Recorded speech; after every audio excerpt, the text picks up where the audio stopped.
was the role that I was growing into in life, as demonstrated by winning this award. Because I feel like, to some extent, I have lived as three different people, two of them to a large degree imposters. I played that part until my early to mid-50s, and then a big change came. When I was a kid, I used to love to watch a TV game show called To Tell the Truth. And for many of you, probably most of you who are too young to remember that show, the way it worked was there would be three contestants, of course, the host, but then also celebrity judges. The host would introduce the three contestants as all being the same person. Say, for example, we have here Mr. Smith. He is a brain surgeon. Everybody knew that only one of those three was actually Mr. Smith, the brain surgeon. The other two were imposters.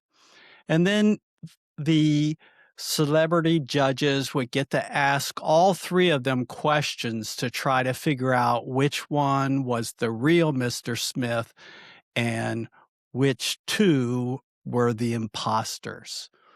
And at the end of all their questions, the host would say, "Will the real Mr. Smith please stand up?" And at that point, it would be revealed. I've named this little segment of my story, "Will the real Steve please stand up?" Because I feel like, to some extent, I have lived as three different people, two of them a large degree imposters, and only one of them the real Steve. Let me tell you just a little bit as to how this happened. I was a good kid, went to church, got decent grades in school, not perfect by any means, never played hooky.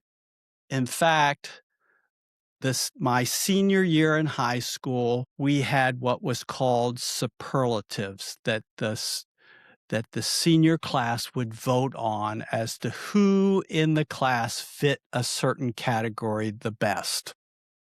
And right here it is in my senior yearbook, and you probably can't see this, but it's my picture. And underneath it, it says, "Most Dependable." That was the role that I was growing into in life, as demonstrated by winning this award. And I'm not trying to make fun of the award. I definitely appreciated it, and I think my family and friends did as well. But winning that award, as I think back on it, really cemented within me who I am as a person. I'm Mr. Dependable. That turned into going off to college at a Christian school, going through college in 3 years and graduating to save money and time, getting married, having a corporate job at 21, buying my first house at 24. I was playing the part of being Mr. Dependable, and boy, was I playing it well. Continued on with work, homes, family, volunteering, serving in the church, missionaries, even served for a time as a volunteer police chaplain in Minneapolis. But let me tell you a little bit about playing the part of Mr. Dependable. It was not easy. It was difficult. At the time, I thought, well, this is just what life is like. It's difficult. It's a struggle.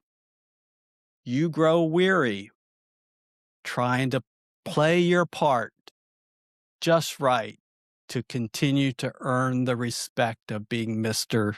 Dependable. Well, I played that part until my early to mid 50s, and then a big change came, and that is a heart condition, which ultimately led to me passing out as I was driving home from work one day. Never went back to work after that, on disability, not able to do the activities that I had always done: exercise, conditioning, marathons, triathlons, you name it.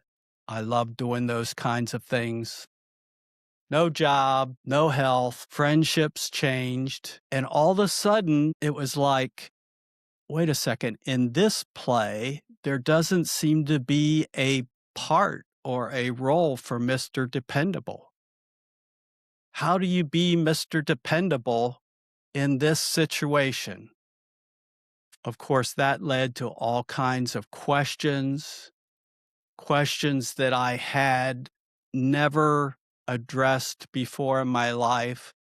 But yet, as I looked back on my 50 plus years of life, I didn't seem to have good answers for them. And I'm calling that period of my life Mr. Bewilderment. That's the best term I can think of. I was bewildered. And I would say I had even what I would call a crisis of faith during that time. Is this real? I have no other performance standards that I can live up to. Who am I really?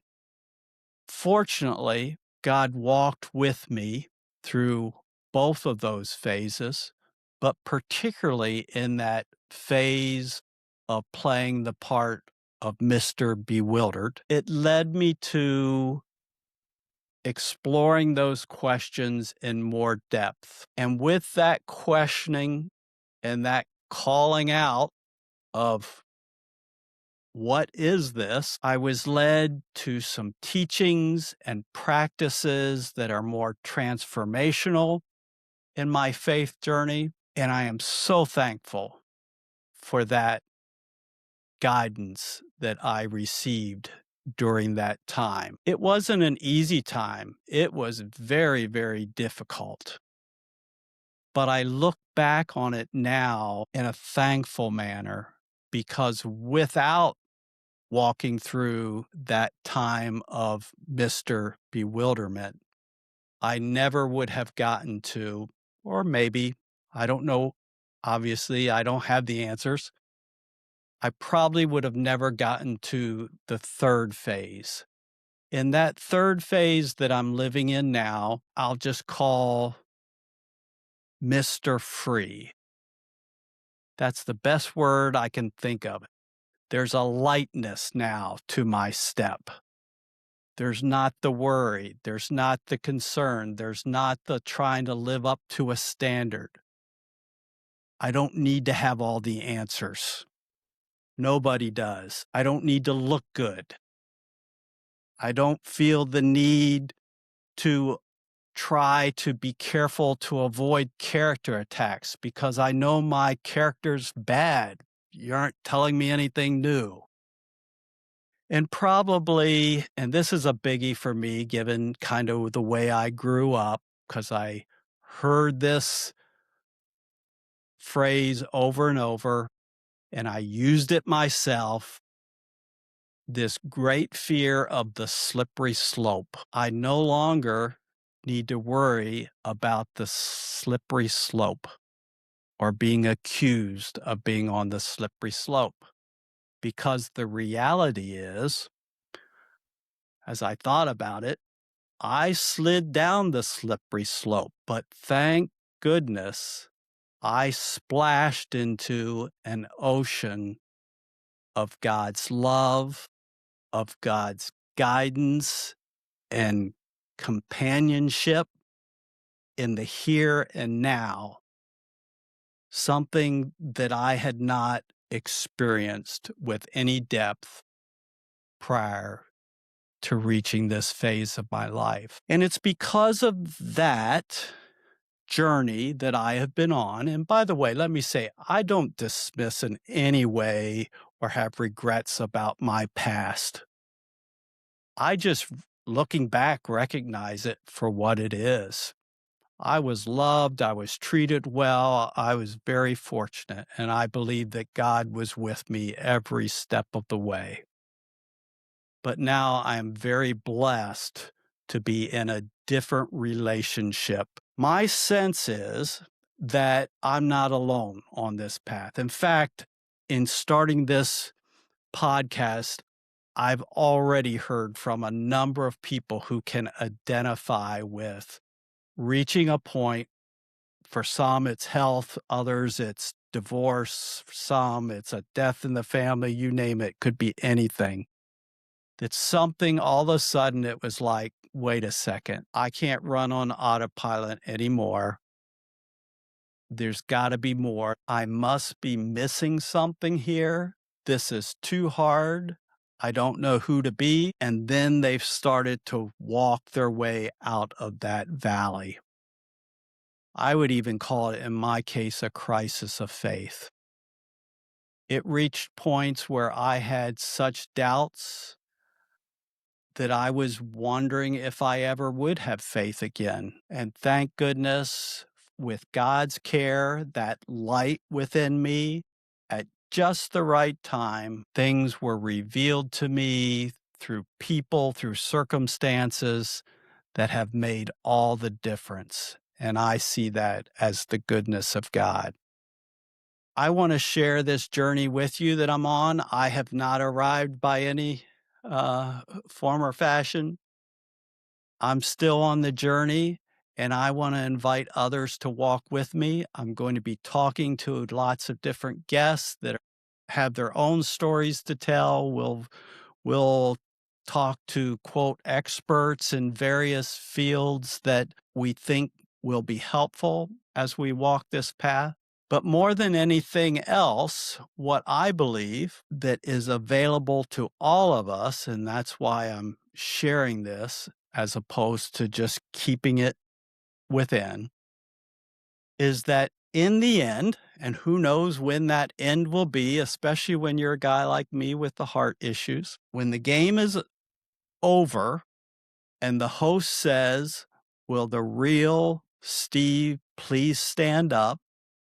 that it's going to be Mr. Free that stands up.